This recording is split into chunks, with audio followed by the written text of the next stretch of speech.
things to come. They pointed forward to Jesus' death on the cross. So this text doesn't do away with the Ten Commandments as many preachers suppose.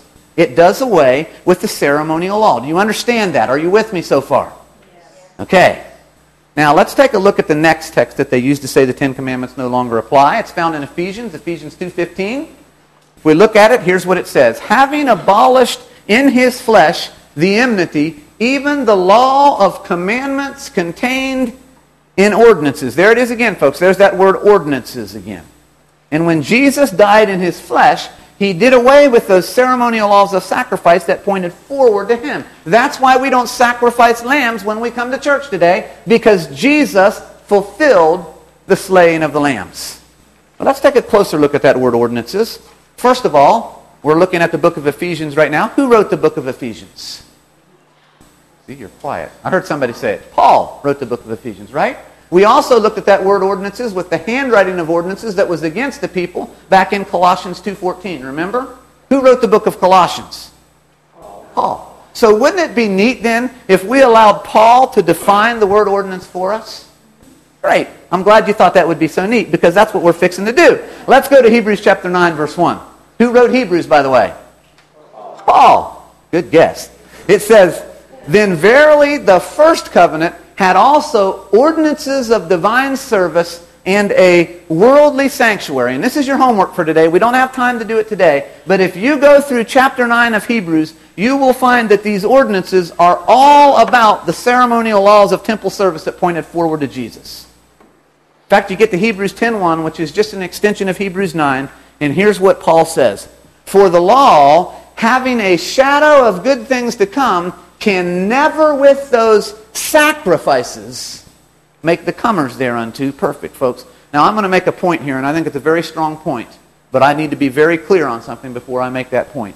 There is no salvation in the law. Did you hear what I said? There is no salvation in the law. It can't save you. I don't care whether you're talking about the ceremonial law or the Ten Commandment law. There is no salvation in the law. The Bible is clear on salvation. It says you're saved by Jesus. It says you're saved by faith in Jesus. It says you're saved by His grace. It says you're saved by belief in Jesus. It says you're saved by loving Jesus. But it never ever says you're saved by the law. And I'm not saying that. If you take my words and tell somebody that I said you're saved by the law, you have misrepresented what I said. Understood? All right. What I am trying to show you here, folks, is that when Paul talks about ordinances, he's talking about the ceremonial laws of Moses. How do I know that? We know that it can't be talking about the Ten Commandments because there are no sacrifices in the Ten Commandment law. Go back and read it. In fact, we're going to read it today. There are no sacrifices there. They're only found in the ceremonial law. So let's compare these laws. And folks, when you do this comparison, it's easy to see which law we're talking about.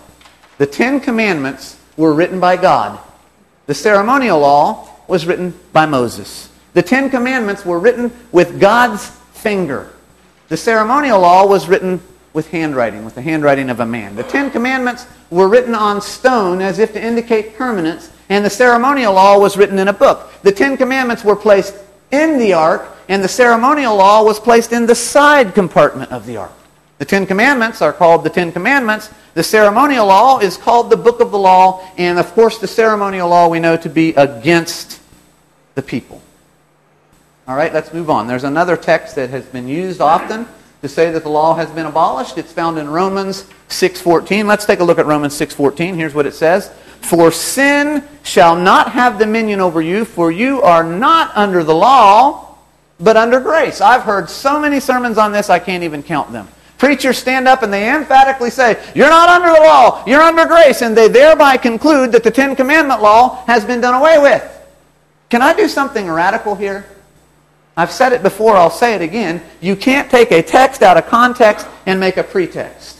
Can I read the very next verse? Because it just really irritates me when somebody preaches on one verse and they just ignore all the verses that are around it. Here's what it says in verse 15. "What then? Shall we sin because we're not under the law, but under grace? God forbid." So we have to ask the question, what does it mean to be under grace? Does that mean the law no longer applies? No, actually it means that somebody else paid the penalty for the sin. You understand what I'm saying? I remember several years ago, my wife and I, and my 3 kids actually, when they were much younger, we were in the back of a car. My kids were in the back of the car, and we were driving from Elkins, West Virginia. We were driving across the mountain to Petersburg, West Virginia, on our way home where we lived in Moorfield at the time. Now, this was very interesting because if you've ever made that drive, you know that there's a 4,000-foot mountain in between Elkins and Petersburg. And coming off that 4,000-foot mountain, there are switchbacks, 10% grade for over 5 miles. And as you're trying to get somewhere, I'm an impatient person. If I'm driving down the road, I kind of want to get there. And so you're trying to go, but there's all these 15-mile-an-hour hairpin turns in the way, and you just can't get where you're going. Well, at the end of this 5-mile downhill stretch, there's a long, straight stretch of road. And at the bottom of that road, on the right-hand side of the road, there's a little church there. It has a gravel parking lot in the front and in the back of the church on both sides of the church.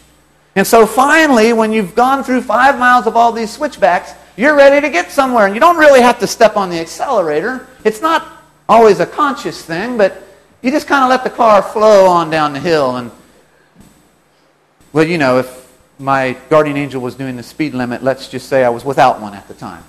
Okay? And so I'm going down this hill, and what do you suppose was sitting down there in that church parking lot? Yeah, the policeman. Here he is. Nice guy, isn't he? Really?